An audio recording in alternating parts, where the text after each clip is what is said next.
Hey, hi guys, and thanks for tuning in. This is Stuart from Airshow World. Anyway, what are we going to do today? Well, I've had quite a few requests from my friends on the Whistler UK Facebook group page, and basically, what I've been asked to do is to try and explain about importing Cdat folders, or to put it another way, vScan folders. Now, lots of different ways of doing this, I guess. This is how I've set my system up, and it seems to work pretty well. Okay, everybody's different, so this is how I tend to do things. Okay, so basically, as you can see from here, I've launched the vScanner desktop program. Yeah, and as you can tell by this is the TRX-2. That's the radio I use. Don't worry if you've got a TRX-1 or I think, what is it, a 1098, whatever. It should all run pretty much the same. You just got to make sure you've got the correct software to relate to your particular scanner, radio, whatever you want to call it. Okay, now basically what I do is when you install the actual software, yeah, it should, I say should, yes, that's the key word for computers. In the My Documents folder, it should put a folder direct into the My Documents folder. And in my case, it's called TRX-2. And I'm actually in there now. Now, as you can see, I've got quite a few folders here. Yeah. Some people might want to just have, say, one folder. Yeah. And in there, they'll have everything. Yeah. This is just how I like to do things. In mine, I've got lots of different folders here. They're known as vScanner folders. Yeah. Okay. Quite often, if you notice in the file section of the Whistler Facebook group, people will put in Cdat folders with totally different names. It's not a problem. You can call them whatever you like.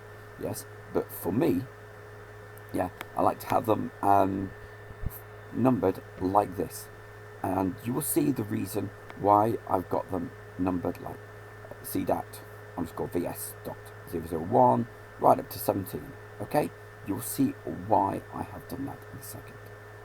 Okay, let's go back to the actual program. Okay, going to go to the File menu. Okay, from here you will see Open vScanner folder. Click on that.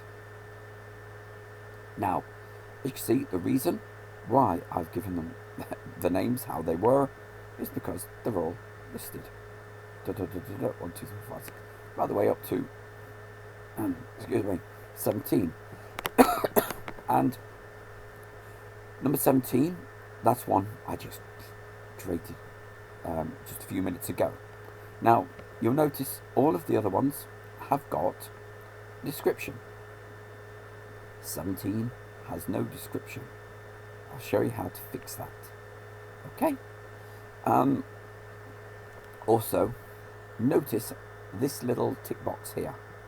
I don't have that ticked, but if you wanted to have a certain vScanner folder opening up each time you switch on your scanner, you would just put a tick in there.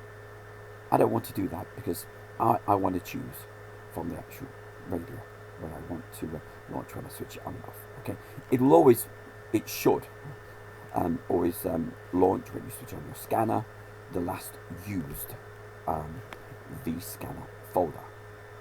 Yeah, you notice I keep saying vScanner folder and not Cdat folder. Okay, right, so I'm going to select that. There you go. Over here, for us in the UK, select that, United Kingdom. Okay. Another really annoying thing, right, that drives me crazy about the radio, right, is the sound settings. Yeah. I'm going to switch that to stealth, so I don't get that really annoying doop, beep, beep, all those horrible noises. I hate it. So there we go. I've switched them off.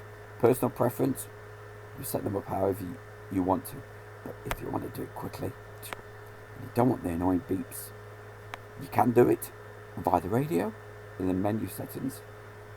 But if you do that, and it's different in here, each time you send the data to it, to your scanner, it'll overwrite it again. Okay. At the moment, see, I've not got much in here at all. I'm going to leave that for the next tutorial about importing frequencies, how to get frequencies to go to how to put them into your particular scanner, and any problems you might have, why the actual, I've had people say, hey, nothing will scan. I would explain that all in number 2, okay, video number 2.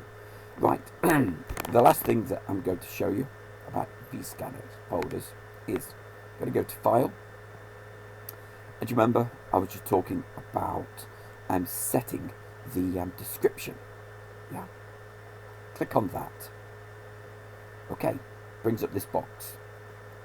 And what you could do, obviously, if you're setting up, say, frequency lists for, I don't know, say Birmingham Airport or the Birmingham region, type in.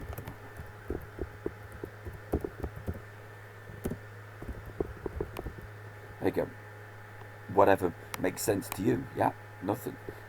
So click that. And what that will do, when you do that, within that Cdat folder, it will create a .text file, and in that text file will be that name. So when you then go to open vScanner folder, notice we scroll down, you remember earlier there was nothing there. It was empty. Now it is Birmingham area. You call it whatever you want, to relate to whatever frequencies are in your list. Must apologise for the terrible voice at the moment. Okay, notice I've just opened a different folder, a vScanner folder. I think that was more by accident than anything else, so apologies to that. Let me go back to this particular one. There we go, the one I did earlier. There we go, select.